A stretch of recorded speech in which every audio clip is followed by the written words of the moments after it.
विद्यार्थी मित्रांनो, माझा प्रश्न आहे, कोणत्या गोष्टीची तुम्हाला भीती वाटते सांगा बघू? अभ्यास झाला नाही असं वाटतंय, हे चुकीचं आहे. दुसरी गोष्ट, तुमच्या मनात असं आहे का, की 10वी ला जिथं पैकीच्या पैकी मार्क होते, आता तेवढे मार्क पडणार नाहीयेत. 10वी ला 97% होते, 95% होते, 12वीत कमी पडणार आहेत. सगळ्यांनाच कमी पडणार आहेत. हो, सगळ्यांनाच कमी स्कोर होणार आहे. मग ही भीती मनात बाळगू नका. काहीच झालेलं नाही असं वाटतंय. 4 मार्काचे 3 मार्काचे प्रश्न खूप अवघड वाटतायत. राहू दे, आपण करतच नाहीये ते. डेरिव्हेशन पूर्णपणे बाजूला ठेवलंय. म्हणजे तुमच्या मनात ज्या गोष्टीची भीती आहे ना, ती सगळी अगोदर डिलीट करून टाका. आज शांतपणे झोपायचंय. हा व्हिडिओ बघितलाय ना तुम्ही, हा व्हिडिओ बघितल्यानंतर इमिडिएटली अर्ध्या पाऊण तासात तुम्हाला रेस्ट घ्यायची आहे. हो, जेवढं झालंय तेवढं बाजूला सारायचंय. उद्याचा अख्खा दिवस आपल्यासाठी आहे. पण आज शांत झोप लागली पाहिजे. हो, मनात विचार आणू नका. तुम्ही केलंय रे. रँडमली कुठला पण पेपर काढा ना, कुठला पण पेपर काढा रँडमली. 21, 22, 23, 24, 25 कुठलाही पेपर काढा. मी तुम्हाला सांगतो 21 चा घ्या. चला 21 चा पेपर घ्या. तुम्ही बघा त्या 21 च्या पेपरमध्ये मी तुम्हाला सांगतो 21 च्या पेपरमध्ये बोर्डला सुट्टी होती. सुट्टी होती म्हणजे ना सांगू का बोर्डची एक्झाम झालीच नाही. मग रिपीटर एक्झाम झाली. मग फिजिक्सचा रिपीटरचा पेपर आहे माझ्याकडं. बरं या रिपीटरच्या पेपरमध्ये पहिला प्रश्न आलाय एसआय युनिट ऑफ विस्कॉसिटी. मग मला एसआय युनिट ऑफ विस्कॉसिटी आलं पाहिजे. मला बऱ्यापैकी फिजिकल क्वांटिटीचं युनिट आलं पाहिजे आणि केलंय आपण. न्यूटन सेकंड पर मीटर स्क्वेअर. मग विस्कॉसिटीची डेफिनिशन ती पुढे पीवायक्यू आहे. न्यूटन्स लॉ ऑफ विस्कॉसिटीचा वापर करून कोएफिशियंट ऑफ विस्कॉसिटीचा फॉर्म्युला हे आलंय. मग आता न्यूमेरिकल येईल.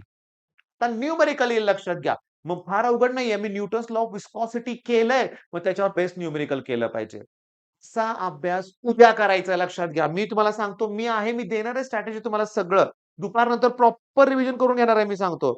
एक लक्षात घ्या. बघा in which system, in which process volume remains constant? Isochloric process. मग आयसोथर्मल 4-5 वेळा रिपीट झालंय. आता आयसोबारिक येईल लक्षात घ्या. आयसोकोरिक विचारलंय. एडियाबॅटिक बद्दल विचारतील. मग वेगळं काही येणार नाहीये. वेगळं काही. Define angle of contact. Define capillarity प्रश्न येईल परीक्षेमध्ये. सरफेस टेन्शन मधली कुठलीही डेफिनेशन येईल. Adhesive, cohesive, viscosity, coefficient of viscosity कुठली पण डेफिनेशन येऊ शकते. एक सेकंद. एमसीक्यू मध्ये विचारलंय त्यांनी व्हॉल्यूम कॉन्स्टंट असेल तर कोणती प्रोसेस आणि व्हीएसए मध्ये विचारलंय what is an isothermal process. अरे बघा सगळ्यात महत्वाचं फेरीज ब्लॅक बॉडीचे डायग्राम विचारले. Wave front, spherical, plane wave front, reflection, refraction, van de Graaff generator, त्याच्यानंतर फोटो इलेक्ट्रिक इफेक्ट ठरलेल्या डायग्राम आहेत लक्षात घ्या. ठरलेले ग्राफ आहेत दुसरं काही येणार नाही. एलईडी बद्दल विचारलंय. सरफेस टेन्शन, त्याच्यानंतर मी तुम्हाला सांगू का हायजेन्स प्रिन्सिपल सगळे आपण दिलेलेच प्रश्न आहेत. Stefan Boltzmann law, Wien's displacement law, self inductance, mutual inductance मी तुम्हाला सांगतो ईएम आणि एसी मधले आहेत बरं काही आणि लिमिटेशन्स बोर्स ॲटॉमिक मॉडेल. मग बोर्डचे पोस्टुलेट येतील. आलेत पोस्टुलेट. मग 21 चा पेपर झाला चला 21 चा झाला की 22 चा बघूया आपण. आणि 22 चा पेपर बघताना मी तुम्हाला सांगतो की एकच पेपर बघूया जास्त नको वेळ घालवायला तुमचा. माझी एवढीच इच्छा आहे की सगळं नाही अटेम्प्ट होत. आता थांबा, 1 मिनिट थांबा. अतिशय महत्त्वाचं मला सुचलंय. 2022 ओके आणि paper section D. Section D. बघा, मी तुम्हाला सांगतो लक्षात घ्या. डी ब्रॉग्लीज केलंय आपण, सेम्पल पेंडुलम केलंय आपण. त्याच्यानंतर फ्लो एक्सपेक्टेड बाय गॅस. अरे अवघड एक्सप्रेशन आहे. मी केलोच नाहीये. आलोय परीक्षेत. राहू दे. डी सेक्शन डी मध्ये 3 प्रश्न सोडवायचे आहेत. 2 सुटले बास. 1 राहू दे. काही नाही फरक पडणार. आता सेक्शन सी. सेक्शन सी तर खूप अवघड आहे लक्षात घ्या. इथं काय काय विचारलंय सगळं सोपं विचारलंय. मी अवघड प्रश्न शोधतोय. बीट फ्रिक्वेन्सी दिला होता मी. नाही केला. राहू दे. वेगळं काय आलंय बघा ना, इंडक्टिव्ह रिएक्टन्स, कॅपॅसिटिव्ह रिएक्टन्स, इम्पेडन्सचे डेफिनेशन्स आले. त्याच्यानंतर मी तुम्हाला सांगतो मॅग्नेटायझेशन, इंटेन्सिटी आणि ससेप्टिबिलिटीचे डेफिनेशन आले. 6 मार्काला डेफिनेशन आल्या. 6 मार्काचा जरी पेपर अटेम्प्ट केला तरी बास आहे. मी तुम्हाला एक स्टोरी सांगतो. एक स्टोरी छोटीशी. माझ्याच क्लासचा स्टुडंट होता. पेपर देऊन आला. म्हणलं सर 4 मार्काचं अटेम्प्ट झालंय. विचार करा. 4च मार्काचा अटेम्प्ट झालंय. काही नाही.